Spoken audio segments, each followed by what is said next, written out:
Hello, welcome back to the tvONE Training Academy studio. In this short video, I'm going to show you how to manipulate CORIOview Dynamic mode to mute video and audio. Okay, so we've connected our four sources, we're ready to collaborate. As I showed you in the previous video, we've come to full screen, we're happy presenting, maybe we have gone full screen.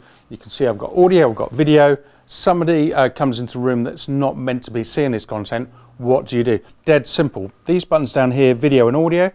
Video will cut my screen to black, and it also mutes the audio as well. But say I just had an outburst of audio, I just want to mute that. That's dead simple as well by pushing the audio button. You can see that's muted as well. So that's how we cut video to black and mute audio in dynamic mode for CORIOview.